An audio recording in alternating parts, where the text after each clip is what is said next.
sholli wa sallim wa barik ala Rasulillah Sayyidina Muhammad wa ala alihi wa sahbihi wa wala la haula wa la quwwata illa billah. Amma ba'd. Bapak-bapak jamaah Masjid Al Khalifah yang kami muliakan dan senantiasa dirahmati Allah Subhanahu wa taala. Alhamdulillah, pada hari ini ada yang menyebutkan sudah 1 Rajab, tapi ada yang saya lihat sepertinya tadi malam ini masih digenapkan 30 Jumadil Akhir, sehingga 1 Rajab itu jatuh pada hari Kamis. Ada juga yang seperti itu. Nah, oleh karena itu ini kita memulai sebuah pengajian kita. Saya menggunakan ini kitab Mau'izatul Mu'minina min Ihya Ulumuddin. Jadi mau'izah itu artinya nasihat, artinya bimbingan, ya supaya kita bisa menjadi mukmin yang betul-betul mukmin. Nah, ini diambil dari kitab Ihya Ulumuddin. Nah, kitab ini aslinya adalah Ihya Ulumuddin yang begitu sangat tebal, yang ditulis oleh Imam Al-Ghazali yang kita sudah sangat kenal.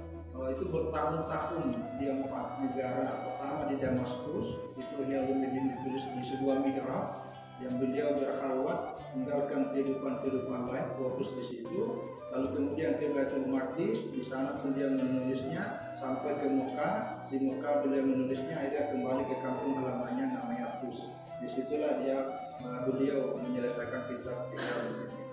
Nah, karena kitab ini sangat tebal oleh Al-Ghazali ini, kalau dilihat dari usianya, itu lahirnya 450 Hijriah, ya, wafatnya 505.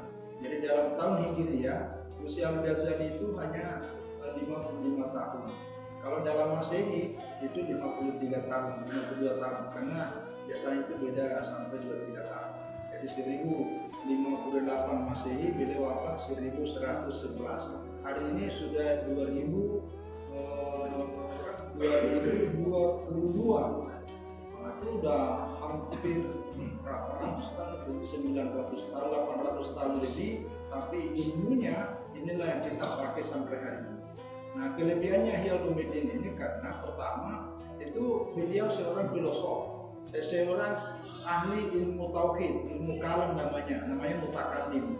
Lalu kemudian berinteraksi dengan para filosof. Lalu kemudian dari para filosof itulah beliau berhujjah dengan argumentasi yang sangat tinggi, bisa merontokkan teori-teori filosof.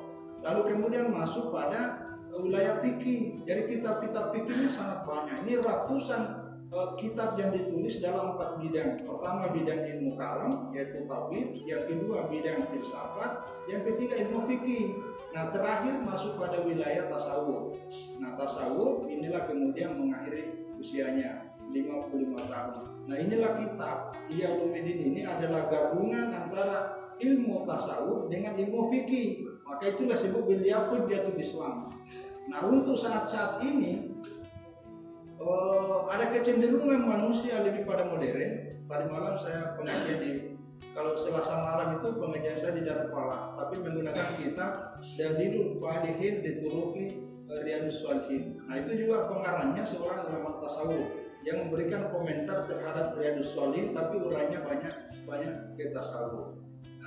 Nah, sama di Mujahidin. Kalau di Mujahidin pengajian saya itu Ahad malam, seperti besok lusa ini Ahad malam juga menggunakan Dalilul Falihin, tapi sudah sampai jadi 3 karena udah lama. Saya di Mujahidin dari tahun 2007 sampai hari ini, jadi sudah cukup lama pembahasannya. Nah, saya melihat terutama tadi malam saya bahas tentang al-yakin wa tawakkul, keyakinan dan tawakal. Nah, dalam dunia modern, peradaban dunia modern salah satu cirinya itu banyak menggunakan akal. Sehingga orang yang mengajarkan agama seperti menghitung matematik itu cenderung lebih mudah dipahami oleh orang sekarang. Cuma hati-hati, agama ini tidak semestinya pakai kalkulator seperti itu. Karena agama ini banyak menggunakan hati. Nah, hati inilah banyak diberi posisi pada ilmu tasawuf. Oleh karena itu menurut saya dunia saat ini itu memerlukan ilmu-ilmu spiritual seperti ini. Karena kita kalau mohon maaf ya, tanpa mengabaikan dan menganggap remeh satu yang lain, tapi semuanya penting. Cuma kecenderungan kalau kita belajar fikih semata, fikih semata, apa yang lahir kacamata kita seperti kacamata kuda, hitam putih, salah benar, sunnah bid'ah, bid'ah sunnah. Nah ini dampaknya agak sedikit bisa merusak ukhuwah persaudaraan. Ulama-ulama dulu seperti pengarang kitab-kitab ini yang kemudian dilanjutkan itu tidak terlalu banyak keluar dari mulutnya tentang bid'ah, tidak terlalu banyak. Kenapa? Karena menjaga hati itu yang paling sangat dikhawatirkan, paling sangat didominankan. Jadi diperhatikan karena sekarang ini ada kecenderungan oh begitu tidak ada dalilnya bid'ah. Kalau bid'ah sama dengan haram. Nah itu, padahal ulama-ulama dulu yang menghafal ribuan hadis kok bisa melakukan, lalu orang hari ini yang kita tidak tahu berapa puluh hadis dihafal, tapi sudah berani membid'ahkan orang yang hafal ribuan hadis.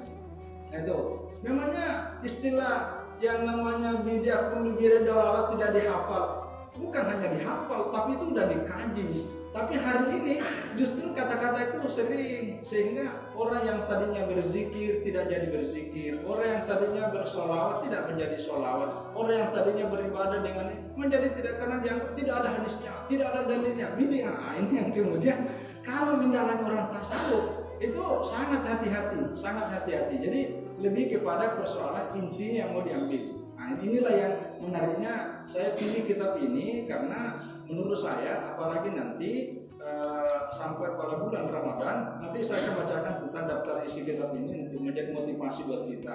Kalau perlu pengajian seperti ini, ajak saudara, ajak kawan, ajak keluarga supaya mendengar seperti ini. Nah yang kedua, ini diringkas oleh seorang Syekh Muhammad Jamaluddin Al-Qasimi Ad-Dimashqi. Ini ulama tafsir, ada kitab tafsirnya itu udah 30 juz, namanya Mahasinut Ta'wil. Nah ini Jamaluddin Al-Qasimi itu lahir tahun 1866 Masehi, wafat tahun 1914. Jadi usianya cuma 48 tahun, tapi karyanya luar biasa.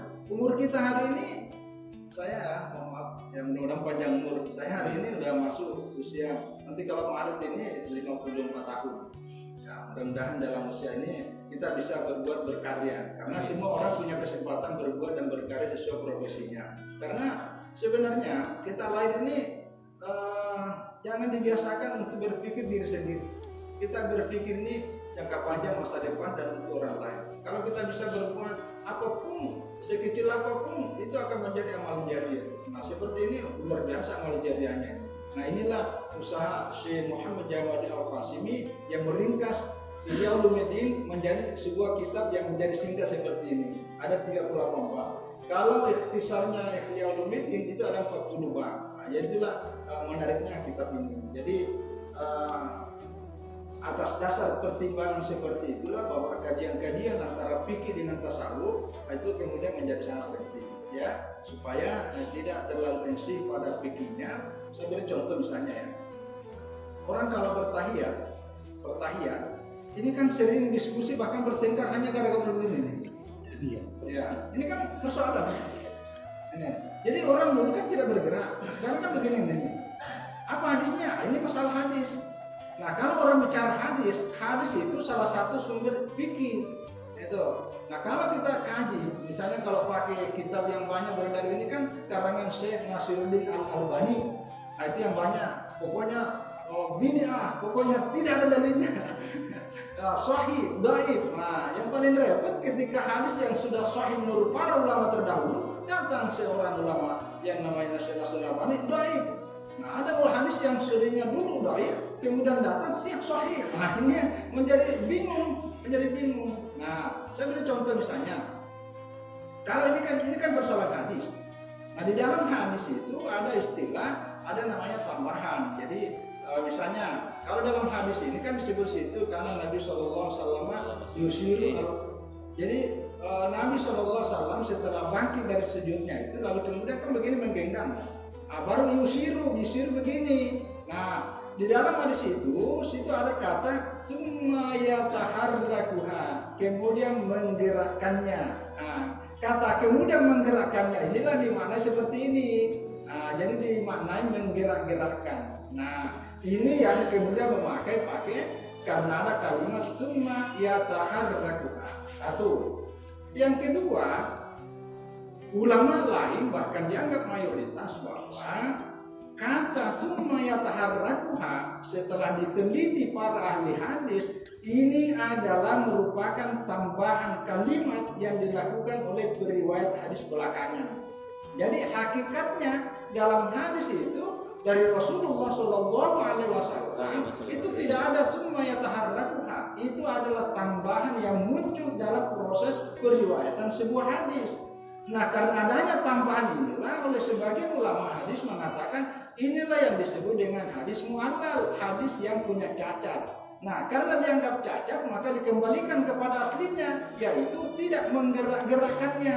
Nah, oleh sebab itulah para ulama fikih mayoritas sampai ya dulu sampai hari ini pun mayoritas ulama itu tidak menggerakkan. Termasuk Imam An-Nawawi. Imam An-Nawawi yang mengarang kitab Minhaj Al-Muslim, Syarh An-Nawawi, Syarh Muslim, jadi Syarh Sahih Muslim itu diberi keterangan oleh Imam Nawawi yang juga tidak berpendapat tentang menggerak-gerakkannya. Dalam kitabnya Majmu' Syarh Muhadzab itu ada berapa jilid kitab khusus fikih itu. Nah, cuma sayang kita sebagian ini tidak diterjemahkan dalam bahasa Indonesia sehingga tidak terlalu banyak dikenal orang sekarang. Yang banyak dikenal orang ini adalah kita yang sifatnya ringkas-ringkas dari Mekah, yang terjemahan ringkas itu yang kadang-kadang hitam putih. Nah, ini sedikit ya, itu jadi itu kalau ditinjau dari segi persoalan hukum fikih, ada yang membolehkan, ada yang karena berawal dari masalah hadis. Tetapi kalau kita baca Ihya Ulumuddin, apa penjelasannya? Nah, ini bedanya. Jadi tidak masuk pada wilayah persoalan tadi itu, tapi yang dikaji adalah kenapa digerakkan. Itu, kenapa digerakkan begini? Nah, nanti dalam kitab Ihya Ulumuddin itu dikatakan bahwa kapan mulai digerakkan begini? Apakah begitu kita turun dari sujud langsung ditancap gini? Tuh. Nah, coba kalau penjelasannya para ulama, kalau sana dalam kitab itu, jadi nanti kita baca dalam tahiyat itu, begitu sampai pada kalimat at-tahiyatul barakatuh sholawatu thayyibatu lillah, itu lillah titik. Nah, baru assalamu alayka ayuhan nabi wa rahmatullahi wa barakatuh. Assalamu alayna wa ala ibadillahi sholihin. Begini. Begitu dibaca asyhadu alla ilaha illallah.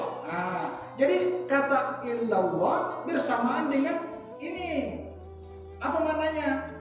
Tauhid itu syaratnya ada 3. Pertama, kita ucapkan namanya ikrar bil lisan, yaitu diucapkan. Itu makanya kalau ada orang masuk Islam tapi tidak mau mengucapkan 2 kalimat syahadat, dia mengatakan ya Bang, cukuplah dalam hati saya, itu belum dihitung. Dia harus mengucapkan ikrar namanya at-takrib bil lisan, al-ikrar bil lisan. Yang kedua, at-tasdiqu bil qalbi, ada pembenaran dalam hati apa yang kita ucapkan.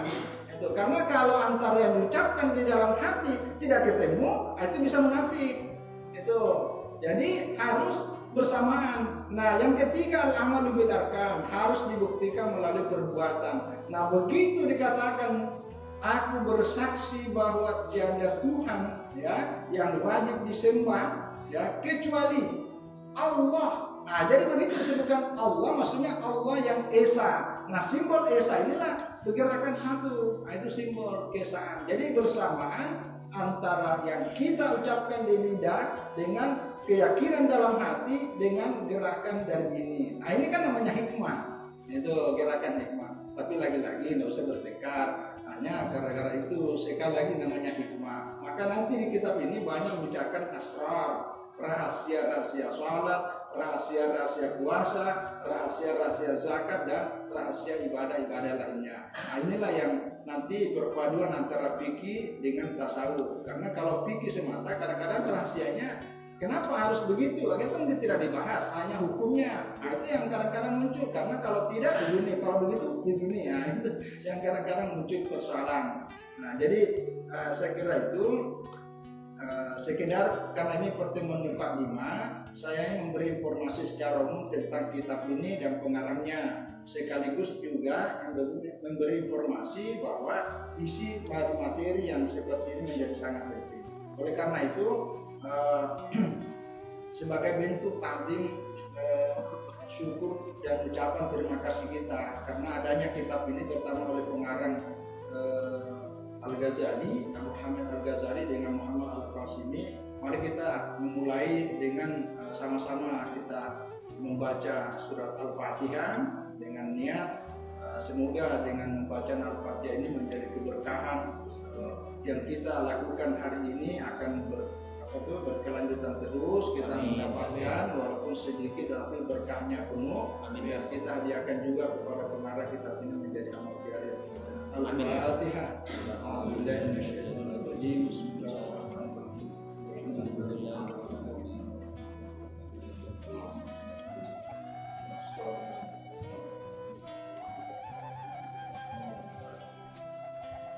Baik, saya memulai dengan memperkenalkan tentang daftar isi kitab ini.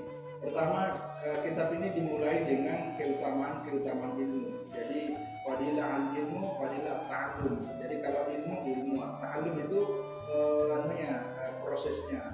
Kemudian ta'lim, proses pembelajaran.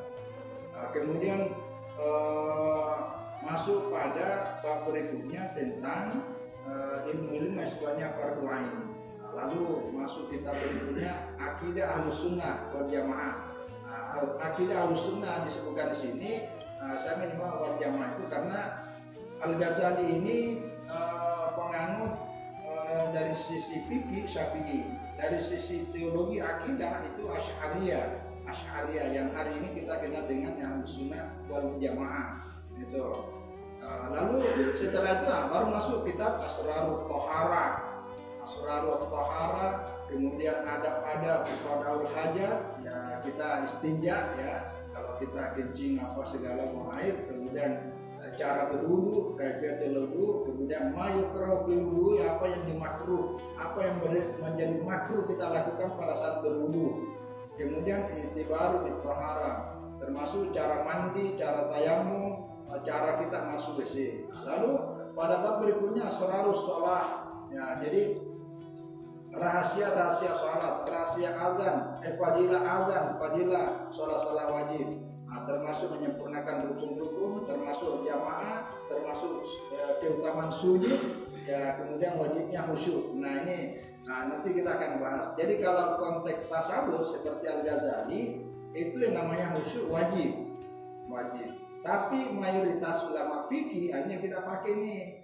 Karena kalau khusyuk menjadi wajibnya sholat, begitu kita tidak khusyuk, sholat kita tidak sah. Tapi karena ulama fikih mayoritas berpendapat bahwa khusyuk itu adalah sunnat muakkad, ya maka ya kita masih sah, cuma tidak sempurna nilainya. Coba kalau pakai ulama tasawuf, tapi ya itulah nanti kita akan jelaskan tentang tingkatan-tingkatan para ulama tasawuf. Dan malam saya cerita tentang yakin dan tawakal. Tawakalnya orang tasawuf dengan tawakal kita itu berbeda. Dalam kitab Dalilul Falihin, kalau kita tawakal itu diawali dengan asbab. Itulah patokan umum. Karena Rasulullah SAW dalam hadis Tirmidzi dari Abi Hurairah ketika didatangi seorang sahabat, dia datang bawa onta. Lalu ontanya itu dilepas. Oh saya tawakal. Nah, kalau dia balik, kalau enggak ya itu namanya tawakal. Kata Rasulullah, ikat dulu wa tawakal. Ikat dulu tuh unta, setelah diikat baru tawakal. Nanti menyesal kalau balik. Ya kalau sekarang ini kan ya motor, mobil, apalagi di area-area yang agak sedikit rawan, ya kunci dulu. Sudah dikunci baru kita tawakal. Nah itu tawakalnya kita. Tapi tadi saya cerita, saya mengambil dari kitab Daqaiqul Haqaiq. Jadi ada seorang ulama, dia pergi haji, lalu ketemu seorang anak muda yang tampan, pokoknya putih, wajahnya seperti kelihatan perak dalam kitab itu disebutkan. Lalu ditanya, anak muda mau kemana? Dia pergi, saya mau ke Mekah, mau pergi haji. Lalu, kamu pergi haji tidak bawa apa-apa? Dia bilang, saya tidak perlu apa-apa. Saya tawakal. Masa Allah bisa menjaga langit dan bumi ini, lalu Allah tidak bisa menjaga aku dengan niat yang baik mau datang ke ziarah ke Baitullah? Itu logikanya itu. Lalu orang tua itu seperti tidak percaya, wah mana mungkin. Akhirnya karena orang tua ini dia pakai kendaraan yang lebih bagus, akhirnya dia melaju cepat. Begitu sampai di Mekah, begitu dia masuk, Duluan anak muda itu. Padahal di padang pasir. Di padang pasir. Ini fakta. Nah, jadi anak muda ini tawakalnya itu sudah tawakal yang sudah tingkat tinggi gitu. Ini nggak bisa jadi patokan umum. Jangan coba-coba dipakai. Ini yang bisa melakukan orang yang hatinya sudah tergantung. Inilah yang biasa disebut karomah. Di Kalimantan Barat ini, di Teluk Pakedai itu ada seorang ulama besar namanya Guru Haji Ismail Mundu. Itu Guru Haji Ismail Mundu itu lahir 1870, wafatnya 1952. Itu 4 kali itu bolak-balik ke Mekah. Umur 20 tahun sudah lama mengaji di Mekah. Hampir 20 tahun mengaji di Mekah. Guru Ismail Mundu. Makanya dulu waktu di Teluk Pakedai, hampir setiap tahun kalau bulan Ramadan orang-orang dari Madinah, Hafid, Qari itu datang di Teluk Pakedai mimpin sholat tarawih. Itu dulu yang zaman tahun 40-an. Sekarang ini sudah susah didatangkan. Padahal mestinya lebih mudah hari ini karena udah ada WA. Dulu nggak ada. Itu komunikasi batin.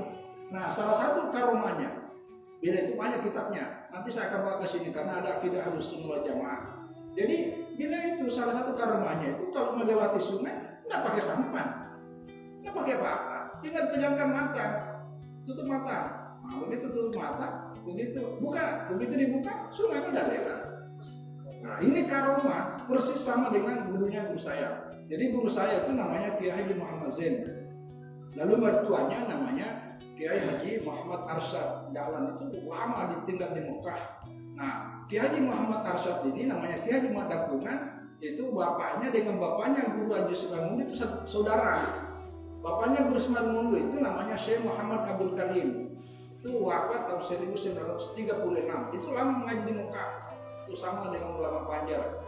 Gurunya itu pengarang kitab I'anatul Talibin. Namanya Syekh Adimiyati, Syekh Bakri Satah. Itu mengarang. Nah, di tempat saya itu namanya Kiai Haji Muhammad Arsyad, punya murid menantunya namanya Kiai Haji Muhammad Zain. Kiai Haji Muhammad Zain ini adalah guru saya, kiai saya, kakek saya juga. Saya lama di binaan situ. Nah, itulah beliau menceritakan itu kalau pergi mengaji kan bawa rombongan santri ini. Nah, di sana kan memang ada sungai juga.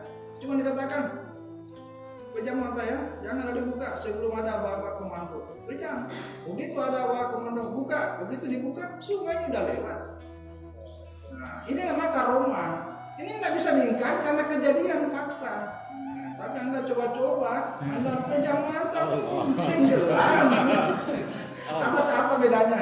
Keyakinan. Hari ini begitu kita menyampaikan, satu kali kita sampaikan 10 kali pertanyaan. Orang dulu nggak ada tanya menanya. Kenapa? Begitu disampaikan ini para ulama mengatakan begini, itulah dipegang mati-mati. Maka ilmunya sangat yakin dan itulah membuat banyak yang jadi. Berkahnya tinggi. Nah, itu namanya al-yakin buat tawakal. Kalau sekarang kita debat dulu, udah disampaikan begini masih nggak percaya lagi. Jadi, nah itulah bedanya ya, itulah bedanya. Jadi saya kira pengantar. Jadi isinya kitab ini memang cenderung banyak kita tahu. Mudah-mudahan ini akan bisa mengantarkan kita. Baik, tolong diingatkan waktu. Siap. Masih ada. Kalau ada yang mau tanya sebelum saya baca sedikit ini, atau saya baca dulu baru. Nanti tolong dikasih waktu karena biasalah kalau kita tidak di stop jalan terus. Jadi nanti kita sepakat. Baik, tadi kita udah kirimkan Al-Fatihah untuk perkara kitab ini. Jadi saya langsung membacanya. Pertama adalah Kitabul Ilmi. Jadi Fadilatul Ilmi, keutamaan ilmu. Syawahiduhu minal Quran ayatun katsirah. Ya minha. Jadi banyak ayat di dalam Al-Quran yang memberikan kesaksian tentang keutamaan ilmu.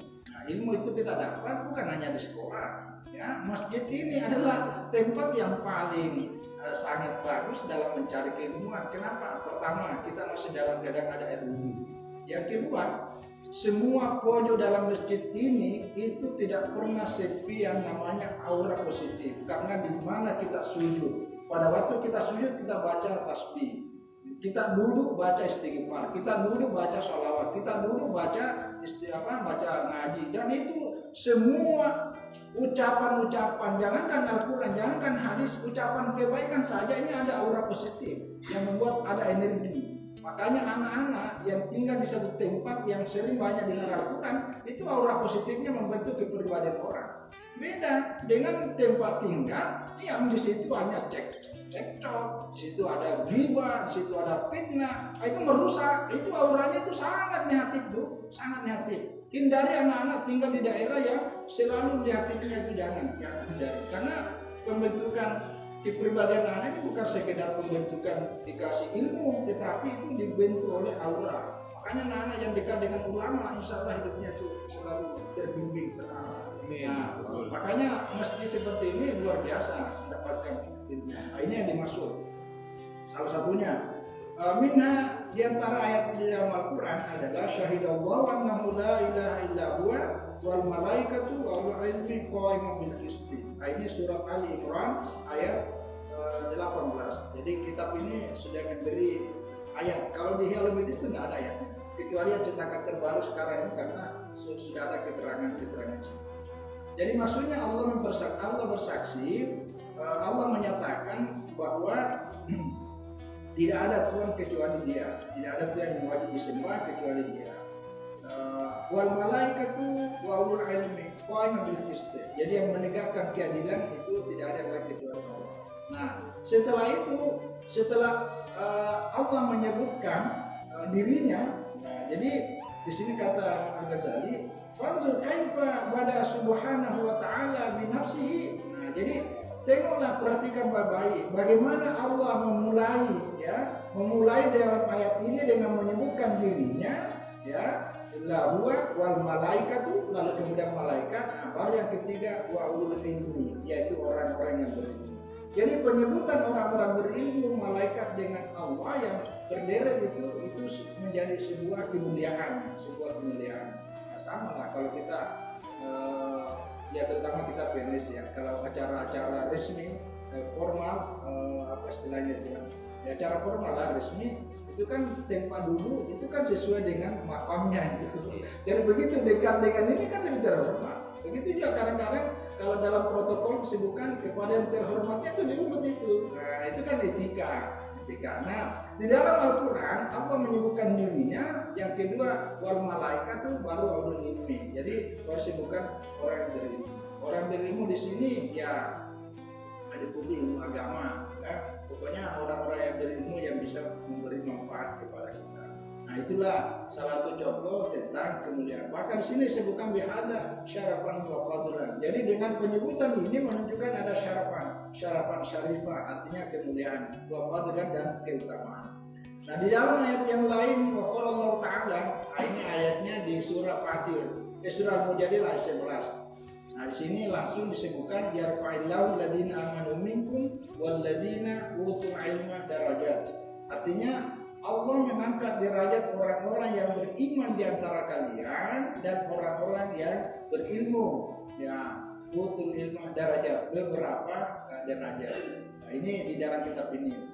Sebenarnya ini potongan ayat. Jadi ayatnya lengkap itu, ya ayyuhalladzina amanu idza qila lakum tafassahu fil majalis. Jadi wahai orang-orang beriman, apabila kamu diminta berlapang-lapang dalam tempat duduk seperti ini, majelis, fafsahu, maka berikanlah kelapangan orang lain, berikan kelonggaran, ya, berikan kemudahan, gitu. Yafsahillahu lakum.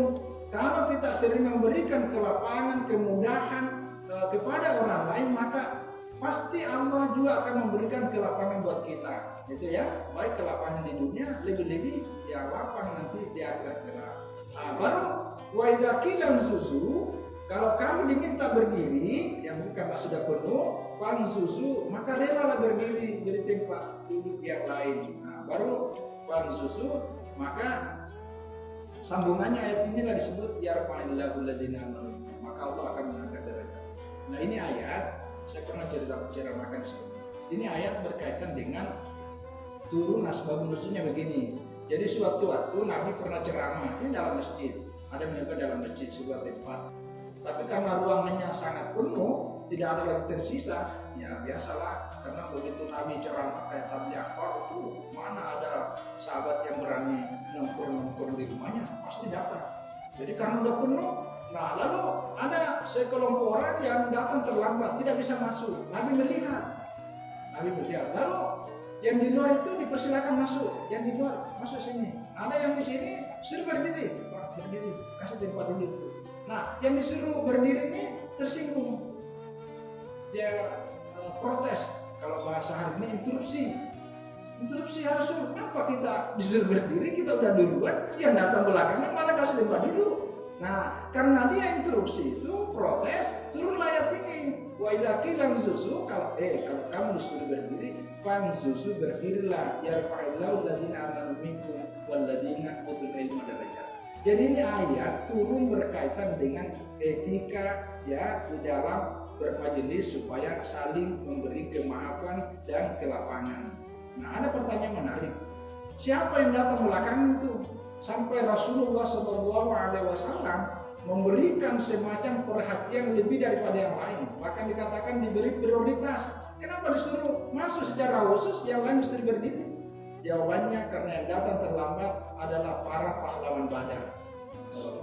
Pahlawan Badar itu adalah orang yang punya prestasi besar. Artinya orang yang punya jasa besar di dalam pengembangan dakwah.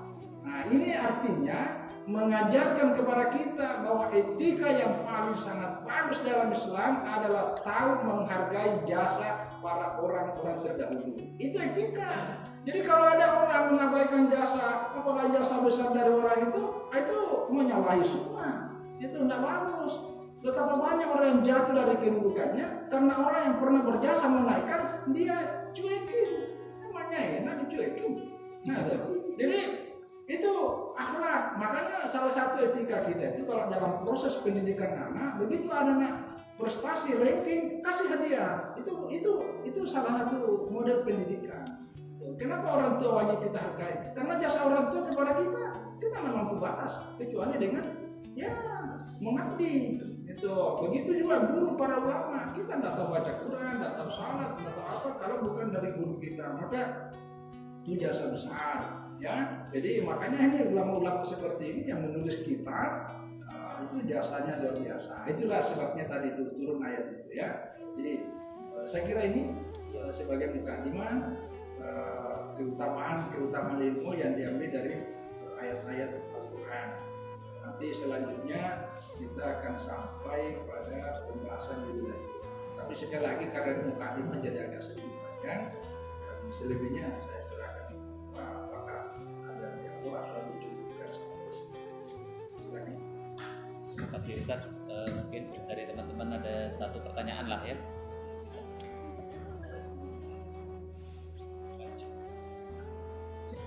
Ada yang mau bertanya? Mungkin kita buka satu pertanyaan ya.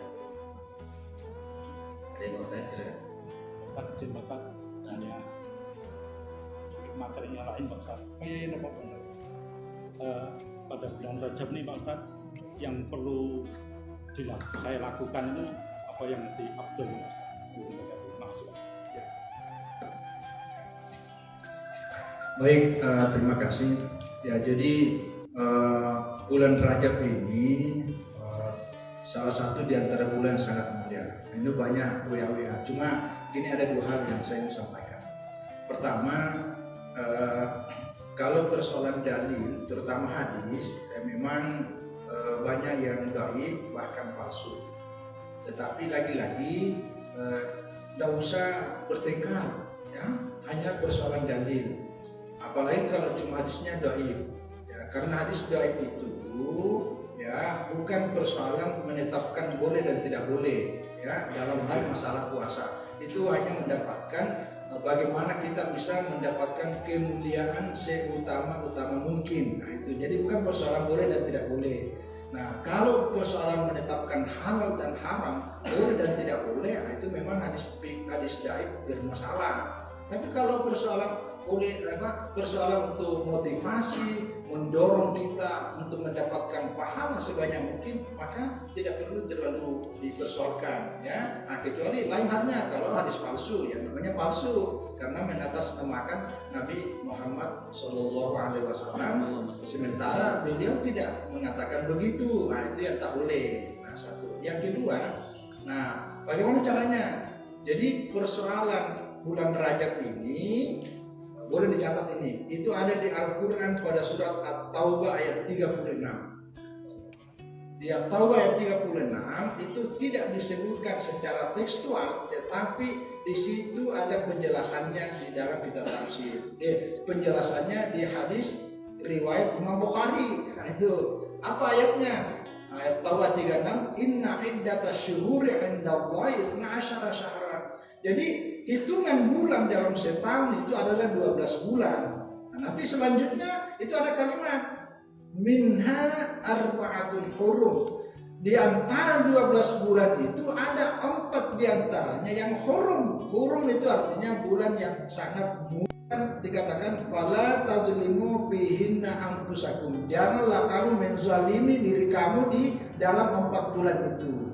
Nah, kenapa Allah mengatakan jangan menzalimi diri kamu di 4 bulan? Memangnya boleh menzalimi diri di luar bulan-bulan itu? Nah, itu artinya satu keutamaan secara khusus, ya.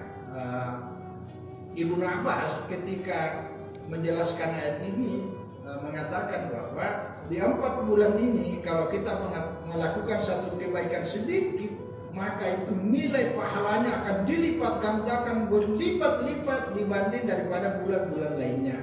Nah, pertanyaannya, 4 bulan yang dimaksud Al-Quran itu bulan apa? Nah, ayat ini karena disebutkan secara global tanpa rinci, siapa yang merinci Al-Quran? Yang merinci penjelasan Al-Quran adalah hadis Nabi. Apa bunyi hadisnya? Kata Rasulullah SAW bahwa 4 bulan yang mulia itu adalah salasun mutawaliyat. Ada 3 bulan berturut-turut. 1 Zulqa'dah, yang kedua Zulhijjah, yang ketiga Muharram. Nah itu. Nah, baru yang keempat adalah bulan Rajab. Nah, jadi keutamaan bulan Rajab ini pertama dijelaskan di Al-Quran, yang kedua ditegaskan oleh hadis sahih riwayat Imam Bukhari.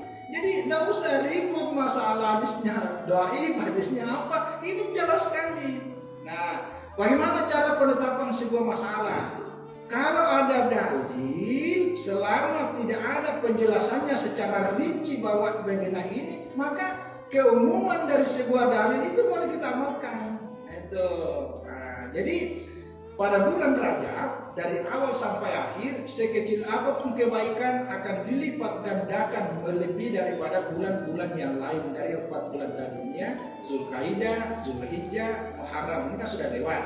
Nah, nanti ini Rajab. Nah, ini Rajab bulan yang sangat mulia. Maka banyak amalan yang bisa dilakukan. Pertama adalah ibadah puasa. Apalagi kalau ibadah puasa itu bertepatan dengan puasa Senin Kamis, bertepatan dengan puasa 13, 14, 15 dalam hitungan Hijriah. Maka pada saat ini berlipatnya itu berlipat lebih lagi. Itu karena walaupun niatnya satu, tetapi karena dilakukan pada bulan Rajab maka pahalanya dilipat gandakan. Itu. Nah, begitu juga ibadah-ibadah sunat. Ya, ibadah-ibadah sunat, ya namanya ibadah sunat, sholat sunat ini ada sholat sunat mutlak, ada sholat sunat haja, ada sholat tasbih, dan sangat banyak. Begitu juga sedekah. Kalau kita sedekah di luar bulan apa tadi ini, ya pahalanya standar 1 lipat gandakan 10 jadi 100, 100 jadi 1000 dan seterusnya. Nah, di bulan Rajab ini ya akan berlipat ganda melebihi daripada yang lain. Begitu juga zikir-zikir. Ya, zikir-zikir. Jadi mungkin kita terbiasa dengan subhanallah, walhamdulillah, wala ilaha illallah, wallahu akbar. Nanti yang lainnya bisa hasbunallah wa ni'mal wakil, ni'mal maula wa ni'man nasir. Yang lain mungkin ya hayyu ya qayyum ya latif ya khabir dan seterusnya. Nah, jadi ini biasanya lebih kepada kebiasaan-kebiasaan para ulama yang semuanya itu nilainya akan dilipat gandakan di sisi Allah Subhanahu wa taala. Jadi sekali lagi kesimpulannya bulan Rajab adalah bulan yang sangat mulia. Sekecil apapun kebaikan yang kita lakukan di bulan Rajab akan dilipat gandakan oleh Allah Subhanahu wa taala. Apalagi kalau ibadah-ibadah yang sifatnya puasa. Puasa itu adalah ibadah yang sifatnya rahasia. Jadi sungguh sangat lebih banyak lagi pahalanya. Mungkin wallahu a'lam. Baik, karena kita dibatasi waktu, mudah-mudahan kita berikan kesehatan, kehidupan yang terutama hidayah dan taufik dari Allah, sehingga kita bisa beraktivitas menjalankan tugas dan pengabdian kita. Mari kita berdoa bersama-sama dan jika sama. Alhamdulillah minasyaitonirrajim. Bismillahirrahmanirrahim. Alhamdulillahirabbil alamin hamdan yu'affi ni'amahu wa yukafi mazidah ya rabbana lakal hamdu kama yanbaghi li jalali wajhika wa 'azimi sultanik. Allahumma shalli wa sallim wa barik ala sayyidina Muhammad wa ala alihi wa sahbihi ajma'in. Allahumma inna nas'aluka ilman nafi'an wa 'amalan mutaqabbalan wa rizqan wasi'an. Allahumma 'aghfirna bil 'ilmi wa zayyinna bil hilmi wa 'atina bit taqwa wa jamilna bil afiyah. Allahumma 'allimna bima jahilna wa dhakkirna bima nasina warzuqna fahman thabita. Allahumma 'allimna bima jahilna wa dhakkirna bima nasina warzuqna fahman thabita. Allahumma ya muqallibal qulub tsabbit qulubana 'ala dinika wa ta'atika. Allahumma tawil qurana wa sahih sarina wa sarzakana wa nabil qulubana wa tsabbit imana wa kharqarna wa 'an syari'atika. Allahumma ij'al jamana hadza jam'an marhuma wa tafarruqana min ba'di tafarruqan ma'suma bi rahmatika ya arhamar rahimin. Rabbana ighfir lana wa liwalidina warhamna kama rabbayana Rabbana atina fid dunya hasanah wa fil akhirati hasanah wa qina adzabannar. Rabbana taqabbal minna innaka antas samiul alim wa tub 'alaina innaka antat tawwabur rahim. Wa sallallahu ala sayyidina Muhammadin wa ala alihi wasallam. Subhana rabbika rabbil izzati amma yasifun wa salamun alal mursalin walhamdulillahi rabbil alamin. Allahumma shalli ala sayyidina Muhammad. Allahumma shalli wa barik. Wassalamualaikum warahmatullahi wabarakatuh. Waalaikumsalam warahmatullahi wabarakatuh. Demikian tadi pengajian rutin setiap pada jumat hari Rabu pada Ustadz kita Dr. Al-Ustadz Haji Dr. Wajidi Saidi MAG. Mudah-mudahan kita selalu istiqomah dalam mengkaji agama Allah Subhanahu wa taala. Kita tutupkan dulu kepada majelis bahwa objektif dan etika sadar data Allah. اللهم صل عليه وبارك عليه.